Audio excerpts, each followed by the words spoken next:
I see many people still arguing that the $90 is a lot to pay for the re-release of the Neo Geo AES games that PlayOn are releasing in November. By the way, for those who don't know, this is 10 games that are re-released for the Neo Geo AES, will be compatible with the AES and of course the newly released AES Plus. Now there are official cartridges for all intents and purposes. They are licensed by SNK. These are legal copies of the game. You will be able to run them on your original Neo Geo AES and the Neo Geo AES Plus. They most probably won't be one-on-one replica. They're going to use modern hardware, most probably NOR flash, and this is the more expensive version compared to NAND flash. It actually behaves more like a real game cartridge. It's extremely fast random access, and the console can read any byte of data instantly, and it also allows execute in place. The console actually runs the game directly from the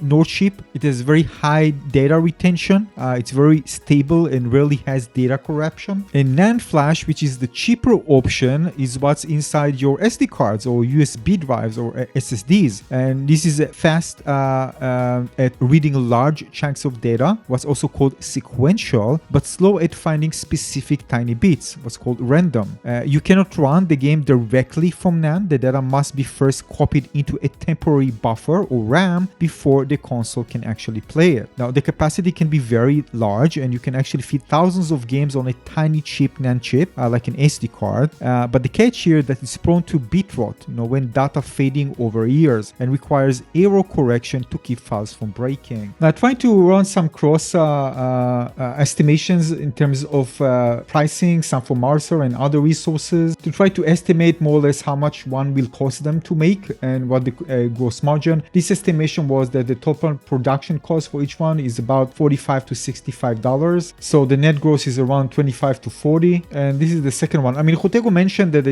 they're not earning a lot from the cartridges. I think usually companies aim for around 30 to 40% profit margin, but I think here it might be less because they're just going with higher quality product to satisfy, of course, the demand from the people who actually purchase this and stay more loyal to the quality of the original cartridges rather than going for a cheap solution. So just giving them a higher profit margin, but not giving actually the community what they actually want. And not just that, they also wanted to keep the price relatively affordable so more people can actually buy them. Of course, more people can buy them, more people are actually more likely to buy the console and even buy more games. So it's kind of tied together. I mean, because the reason people haven't bought the console because the games were just so expensive. Now, even if you ramp it up to, let's say, 150, this is very, very expensive for people to pay for a game. This means that those who actually want to buy the console won't buy it because even those prices are still very expensive. So you need to kind of find it, kind of a balance when it comes to it, delivering quality, but also making a price is acceptable. I mean, otherwise, all of this just fall apart. Pricing is crucial here. So based on my analysis, they are making some kind of compromise. Of course, some people wanted these cartridges to be like, I don't know, like $15, $20 or something like that. I mean, they could have done with something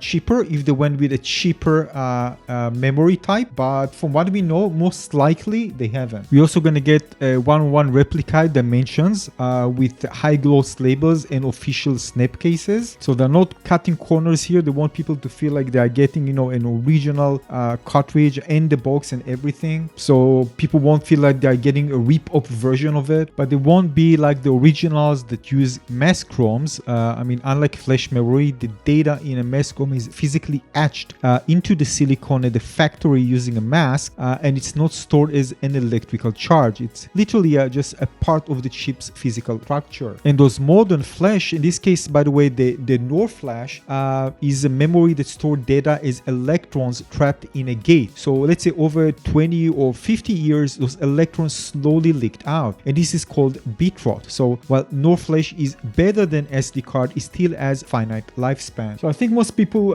worry about how long it's gonna last, where I can actually inherit this to my kids, and if I keep it, how long I can actually keep it. It's probably going to worth more maybe in 10, 20 years from now, whether I can sell it. I mean, what happens if the data is lost? It's no longer be a viable product. I can sell it. What happens 5, 10 years from now, where I still can actually play the games that I bought and I paid for? So first of all, when it comes to mass chrome, the one that exists on the original ones, it's kind of virtually infinite. And it can be between 30 to 100 and plus years. years from what I've read. So because the data is part of the physical structure, it doesn't leak or evaporate. And if a bit fails, it's usually due to the physical corrosion or tin whiskers on the chip legs rather than data loss. This is, by the way, why it costs so much, and that's a high cost for small runs and making this impractical, especially for modern homebrew or indie hardware project. And the NOR flash, the one that we expect to see on the new re-release cartridges, is a kind of more modern, reliable choice.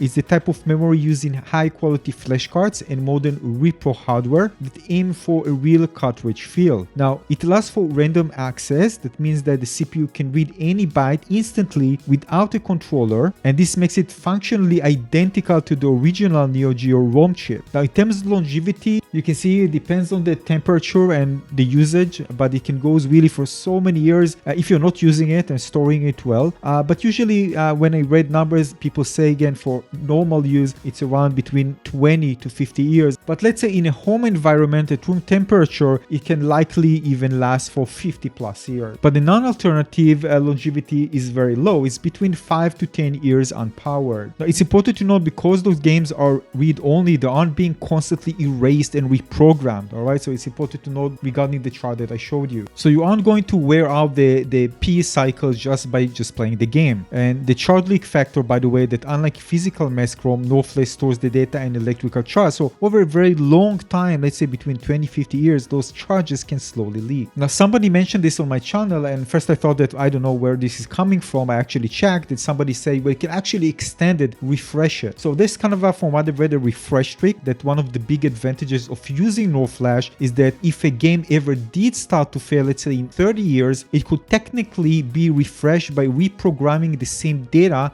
baked onto it, which actually resets the timer on the charge. So one of the advantages that if it ever happens, there's probably a way to actually, in quotation, fix it. So if they indeed chose this, this is great because again, it acts like a traditional ROM chip. The console can read the graphics and decode instantly with zero lag, and it's much more stable for long-term storage than the flash memory found in cheap repro cards. So this is probably the closest modern tech we can get without using mass ROM to the original reliability. So it's built to last for decades, not just a few years. But as of now making this video, I haven't seen something that confirmed this is the tech, but most probably it will be, but we need to wait and see. But if it is, again, this is good news, not bad news. Although I know that many people would have wanted to be like, having mass ROM, but if it had, you're gonna pay for it in one way or another. And this means that the prices of those cartridges are going to be much more expensive. And what are your thoughts about the price and the expected NOR flash they're going to come with it? And thanks for watching. Cheers.